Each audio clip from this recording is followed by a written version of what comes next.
Hey everyone, welcome back and happy, Wednesday. All right, guys, we're back to talk about some Vanderpump Rules of it all when it comes to Tom Sandoval, Tom Schwartz, Scheana, who is making a shit ton of money off of this entire scandal, and everything in between. I did want to say, obviously, you guys know that we're not in the studio right now. We will be back in the studio tomorrow. So thank you to everyone for your patience and your kindness. Thank you to everyone who sent all of the kind messages about Pops. I don't really want to talk about all of that right now, but I did want to say thank you because I think that that's only fair considering that my DMs and my messages are flooded right now. So just thank you, thank you. With that, I say we get into the Scandoval of it all. And yeah, let's jump right in, shall we?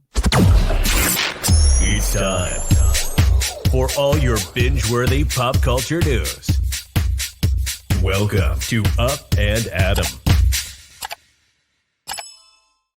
All right, guys, so you know I'm about to start with some Scheana Marie, Scheana Shay, Scheana Davies. That's where I'm starting with this one. Okay, according to Reality Blurb, Scheana claims that there's one major question remaining about the true timeline of Tom Sandoval and Raquel's affair.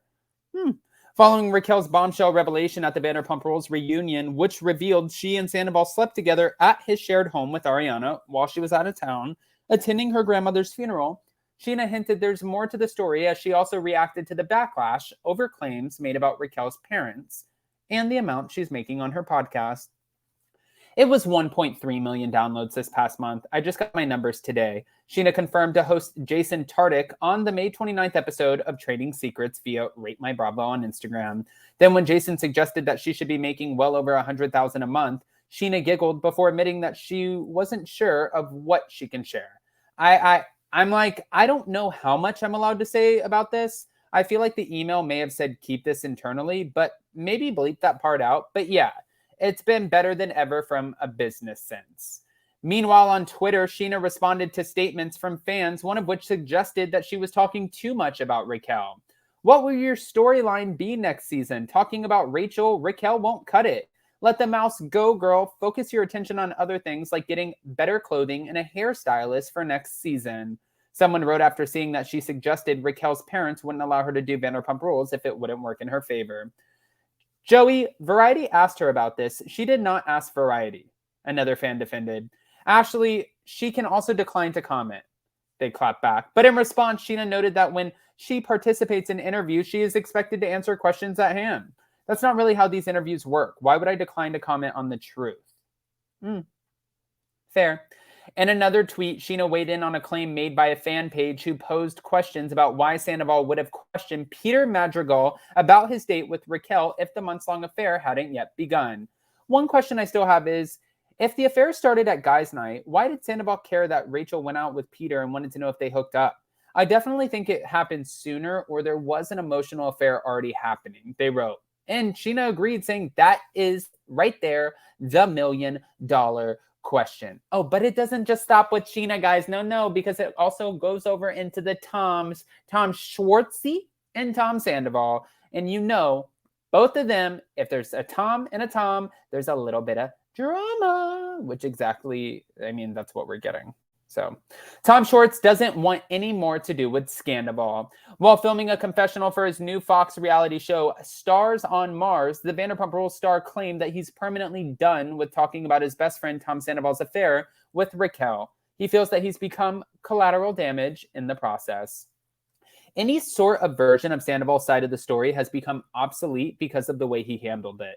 And ultimately, that's his life. I did not have an affair. I am not him. And it's just so strange that I have been absolutely,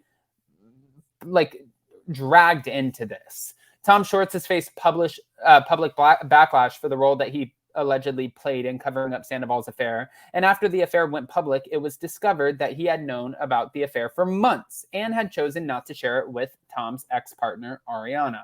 He also gave a critically... the interview was interesting with Andy Cohen on Watch What Happens Live, where he incoherently rambled on and on and on and asked fans to go easy on Sandoval because he's down bad and needed a hug. The Schwartz and Sandy's co-owner seemingly referenced the interview's backlash during the confessional as he said, "It's just incredibly messed up, and it seems each time I weigh in or try to talk about it, ramble on about it, or whatever, I inevitably sound like I'm somehow justifying it or making excuses for it, and I'm not. because, there's just no excuse for it. At one point during the latest episode of Stars on Mars, Schwartz confided in co-star Natasha Leggero, telling her that the scandal has left him feeling angst towards Sandoval. It's been a huge source of angst in my life, and I've been in this extended funk. It's horrible, and I feel complicit because I didn't cover for him, but I had his back. He came to me and confided in me, and that he was in love with someone else. Elsewhere in the confessional, Schwartz commented on how viral and public Sandoval and Raquel's affair began to become, and noting that it had taken on a life of its own. Schwartz said he's done with Scandoval after his latest reality stint is completed, and he's taking a step back from his friendship with Sandoval for his own sake. After this, I'm stepping away from it permanently. We'll see. We'll see if the money says you get to go, Schwartzy. Schwartz talked more about his decision to distance himself from Sandoval and the backlash he suffered because of his friend on an episode of his former co-star Jax Taylor and Brittany Cartwright's podcast, When Reality Hits. I'm taking a break from Tom right now. I haven't seen him in a while. He made a big mess and he left it for us to clean up at the businesses. It's hard for me not to feel resentful towards him. But although Tom Schwartz is out filming his show right now and doing his thing, Sandoval's also out touring along and doing his thing. Now, speaking of which, I did want to add this in here too. Paige DeSorbo is also noting a time where she was like, girl, no thank you, bitch. Get away from my man. During a live taping of the Giggly Squad podcast with co-host Hannah Berner, Paige recounted an interaction she had with Raquel while attending Hannah's May 2022 wedding with her boyfriend, Craig Conover. Raquel was invited to the wedding as the plus one of her ex-boyfriend, Shaws of Sunset star Nima. While mingling at the wedding's reception, Paige alleged that Raquel made a beeline straight for Craig. After noticing him on the dance floor, I literally surveyed the whole fucking room, and this is what she said, and I clocked Craig at the bar, and I watched Raquel leave the dance floor and walk over to Craig. As the crowd erupted in boos, Paige enthusiastically continued, I know, and I'm standing there, and I literally turned to everyone around me, and I'm like, I don't trust this bitch. I do not trust her. And everyone was like, oh my God, no, she's so sweet, and she would never, and I fucking knew it. Hannah chimed in and recalled her wedding guest telling her, Rachel is so sweet. Paige emphasized, I mean, she's always been so very nice to us, but I also feel like she's kind of a little bit of a hurt bird. Not a hurt bird, Henny. Okay. All right, guys, I want to hear what your thoughts are because obviously Paige was like, don't beeline it for my man, you little thing. And Scheana's making a shit ton of money and Tom Schwartz is done. So go ahead and comment below. Let us know what you think. And more importantly, before you go, don't forget to smash that like button, show some love, do all the YouTube-y things, and also thank you for all of the well wishes and love towards Pops. I don't even know if it's well wishes. I guess maybe that's not what you say, but just thank you. Love you guys.